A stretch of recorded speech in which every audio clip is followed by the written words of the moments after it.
Kita lanjutkan ya di langkah yang keenam, kita belajar bersama tentang mengelola keuangan usaha.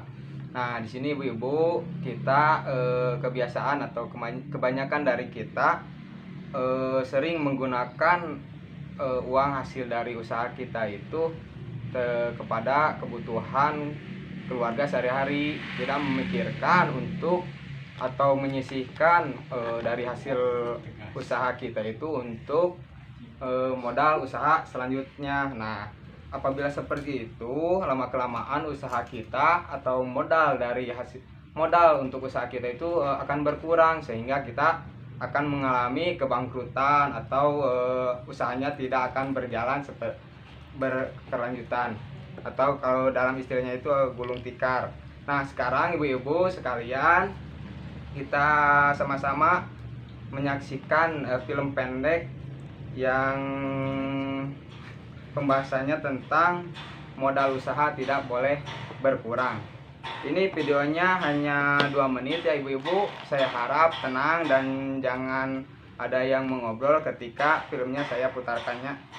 Ayo kita sama-sama menyaksikan film pendek tersebut. Jangan berisik ya ibu-ibu. Iya, Pak. Kita saksikan sebentar saja kok, cuma 2 menit. Untung ada pelatihan wirausaha. Dari situ, saya baru tahu bahwa untuk memulai usaha ada urutan langkah yang harus dijalani. Saya perlu mengumpulkan informasi yang berhubungan dengan ide usaha saya. Berdasarkan informasi tersebut, saya harus menilai bisa tidaknya usaha itu dijalankan. Ternyata, berjualan ikan matang lebih bagus peluangnya daripada jualan ikan segar. Saya putuskan untuk jualan ikan balado. Kata teman-teman arisan, ikan balado saya enak. Setelah itu, saya merencanakan keuangan usaha untuk memastikan usaha tersebut bisa memberi keuntungan. Agar dagangan laku, saya juga merencanakan pemasarannya. Dengan menjalani langkah-langkah tersebut, usaha saya mulai berkembang dan mulai dapat pelanggan tetap. Setiap hari setelah dagangan habis, saya langsung belanja keperluan keluarga dan keperluan dagang untuk esok hari. Tapi, uang untuk beli ikan dan bumbu sering tidak cukup. Lama-lama, jualan saya berkurang. Juga keuntungannya. Kenapa jadi begini? Untung saya diingatkan untuk menyisihkan dan memisahkan uang buat modal usaha esok hari. Dan sisanya baru untuk membeli kebutuhan keluarga. Setiap malam sebelum tidur, semua pemasukan dan pengeluaran saya tulis di catatan kas harian usaha. Tiap akhir bulan, saya isi buku arus kas, yaitu catatan total pemasukan dan pengeluaran bulanan untuk 1 tahun penuh. Dengan cara ini, saya bisa langsung tahu usaha saya tumbuh, mandek, atau malah menciut. Nah, ibu-ibu, sudah ya kita saksikan bersama film pendeknya. Untuk lebih jelasnya, kita semua buka buku pintarnya pada halaman ke-100. Halaman ke-100. Nah, siapa di sini yang berani membacakan tentang di buku pintar itu tentang modal usaha tidak boleh berkembang? Ayo. Saya, Pak. Oh, Ibu Dewi, silakan Ibu Dewi bacakan.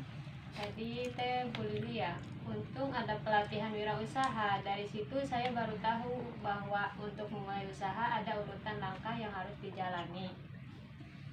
Saya perlu mengumpulkan informasi dan menilai bisa tidaknya ide usaha dijalankan. Kemudian saya perlu merencanakan keuangan usaha dan pemasaran. Dengan demikian usaha saya bisa berkembang. Agak keras ya Bu Dewi suaranya, Ibu Dewi. Ya, Pak, ya, Pak. Ya. Setelah beberapa minggu, Bu Lili setiap hari setelah dagangan habis langsung belanja keperluan keluarga dan keperluan dagang untuk esok hari. Tapi uang untuk beli ikan dan bumbu sering tidak cukup. Lama-lama jualan Bu Lili berkurang, juga keuntungannya. Kenapa jadi begini? Bu Lili, untung saya diingatkan pendamping PKH untuk menyisihkan dan memisahkan uang buat modal usaha esok hari, dan sisanya baru buat membeli kebutuhan keluarga. Setiap malam sebelum tidur, Semua pemasukan dan pengeluaran saya tulis di catatan kas harian usaha. Tiap akhir bulan, Bu Lili isi buku arus kas, yaitu catatan total pemasukan dan pengeluaran bulanan untuk setahun penuh. Dengan cara ini, Bu Lili bisa langsung tahu usaha Bu Lili tumbuh, mandeg, atau malah menciut. Iya, terima kasih Bu Dewi. Penjelasannya sangat cukup jelas ya tentang film pendek yang diputar oleh saya barusan. Nah, kita sama-sama diskusikan pesan apa sih yang ada dalam film tersebut atau yang ada dalam buku pintar yang sudah dibacakan oleh Ibu Dewi tersebut. Nah, di sini pesannya bagaimana sih Ibu Lili cara mengembangkan ide usahanya seperti itu. Kemudian ada masalah apa ketika usahanya telah berjalan. Contohnya gini, mengembangkan ide usahanya. Ibu Lili itu menjual pepes ikan. Misalkan idenya sudah bagus nih, pepes ikannya itu dijual 5 bonus 1 dengan bonus, dan bonus itu masih dalam keuntungan, mendapatkan keuntungan, tidak mendapatkan kerugian. Kemudian ide usaha yang lainnya seperti dagangannya itu beraneka ragam, tidak cuma pepes ikan, ada semur ikan, kemudian ada balado ikan. Nah, seperti itu disesuaikan dengan permintaan dari konsumen. Kemudian masalah apa yang terjadi setelah usahanya dijalankan. Nah, permasalahannya kebanyakan seperti ini, kehabisan modal di tengah jalan karena kita tidak istilahnya kita itu kebanyakan mempergunakan hasil dari usaha kita itu untuk keperluan keluarga. Nah, cara mengatasinya yaitu segera sisihkan untuk modal usaha selanjutnya dengan kebutuhan keluarga. Nah, kita bisa lihat pada brosur halaman 11 ya ibu-ibu semua. Ibu-ibu semua perhatikan atau bisa dilihat pada brosurnya masing-masing. Nah, di sini di halaman 11 dijelaskan pisahkan pengelolaan uang usaha dari uang keluarga. Yang poin pertama, segera sisihkan pemasukan usaha untuk modal.